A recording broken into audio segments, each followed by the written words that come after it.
Yep, thank you. Woo. So yes, as mentioned, my name is Josh. I work on a team at Atlassian called Design Platform, and our job is to enable everyone through our component library. So Bitbucket UI, as mentioned before, we work on Atlassian UI. So, in the beginning, there was inline dialog. Now, this looks like a pretty simple type of component. I want you to, for a moment, imagine how you might implement something like this.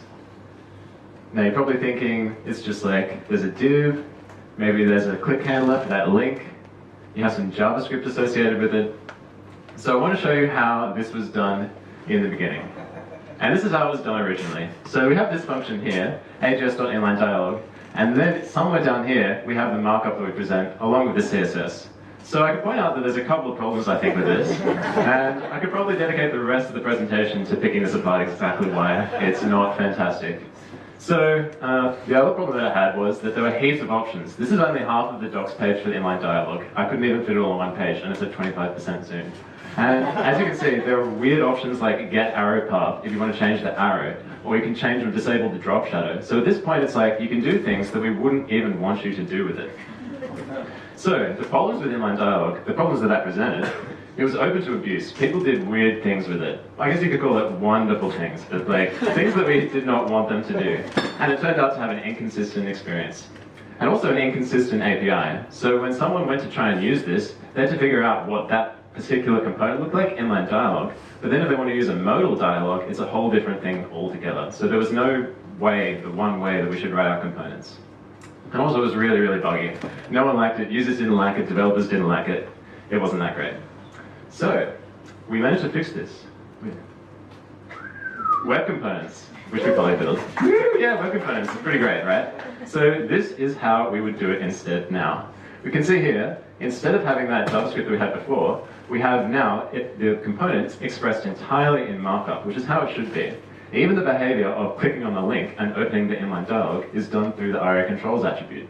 So with this, you don't have to worry about the CSS. In fact, you can't change the CSS. You can't change the padding to 25 pixels instead of 20 pixels, which isn't what we want you to do.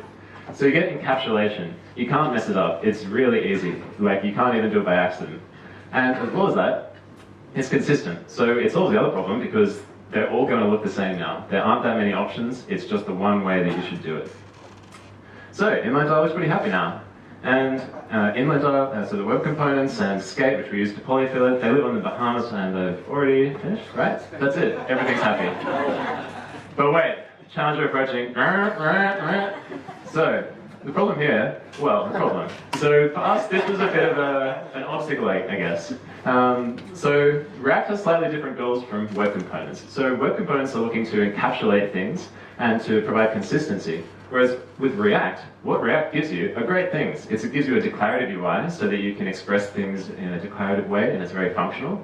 And also helps you synchronize React's model of the world with the DOM as the view.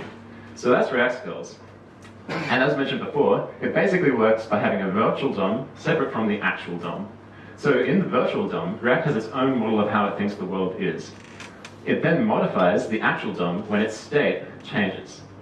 When the actual DOM wants to update, it triggers an event, which informs the virtual DOM through React of this change, which then updates the model and it goes back to the DOM. So this is the model here. And this is how it looks like in web components. So we drop a web component into the React application, and this is what happens. So this is what I demonstrated before, the inline dialog, it's just some markup. So in the virtual DOM, React has rendered this inline dialog, and it thinks that's how it looks. But in the actual DOM, our web components decide that it wants to add some templating.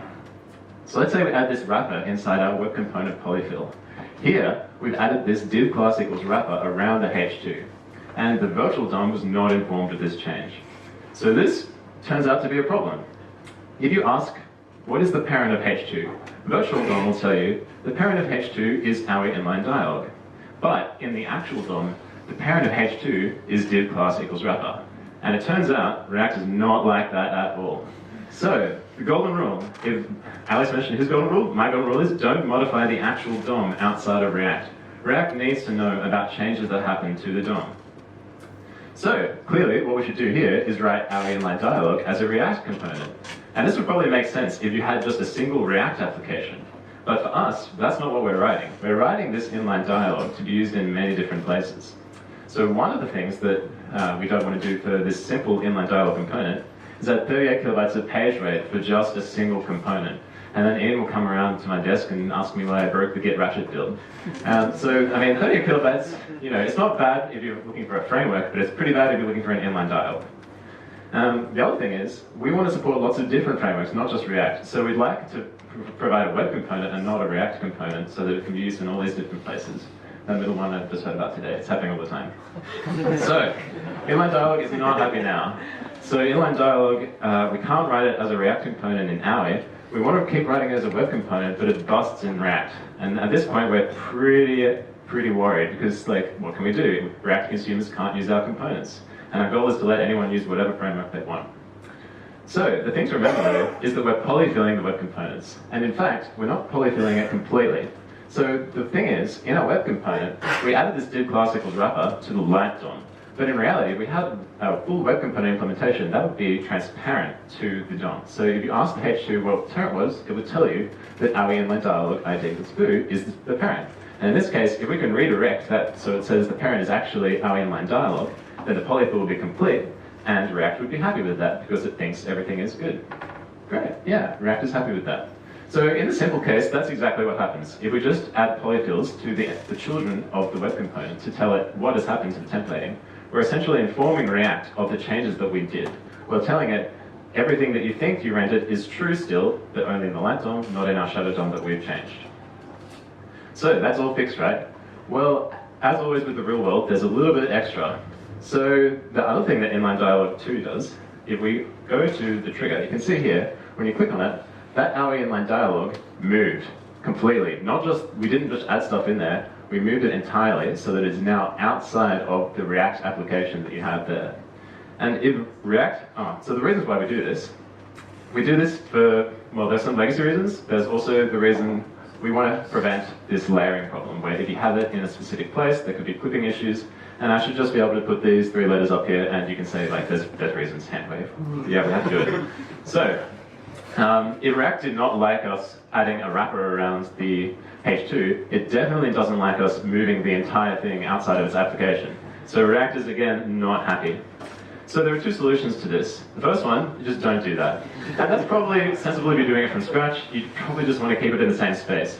And if you look at common React implementations for the components, they generally don't move them around in the DOM completely. They just leave it there. But the other way, you can do it anyway, but do it carefully. So what we've done, we've got this library that allows us to take a web component definition and give you a React component, essentially wrapping the web component. So this is what you'll end up writing in React. You'll have the same type of thing, but you'll have a first-class React component, which is actually the wrapped web component. And this works exactly how you would normally use a React component. The way that it gets around the problem of it moving around the DOM is with portals. Yeah. So what we're actually doing here, we have 2 DOM trees, virtual DOM trees, that React knows about. The AUI inline dialog React component renders a separate virtual DOM tree for the contents of the inline dialog. With this approach, it doesn't matter that the whole inline dialog is moving around in the DOM, because it knows it's in a separate DOM tree. And that React is okay with that. So this is what it looks like inside React. You have here, at the top, you can see the whole application is one React tree, and down the bottom, with our wrapper, we have the contents of our inline dialog. So with our inline dialog, that is actually rendering the second tree. And the wrapping library, the function that you saw before, takes care of all of the changes of properties and state changes and passing those between the web component and the React component. And the portals are here. So it goes from there through the blue portal out the orange portal, just like you'd expect. It's physics. And also, we have this immutable state. So generally, we want our encapsulation for our web components, and they're inherently stateful. But what we can do, React wants it to know about the state itself. So what we can do instead, with that the wrapping layer, that function you saw before that turns it into a React component, that has new behavior which can then cancel changes that are happening to the web component's state and inform the React application so it can do the changes itself. With this, you can toggle it to be a fully stateless web component and React component.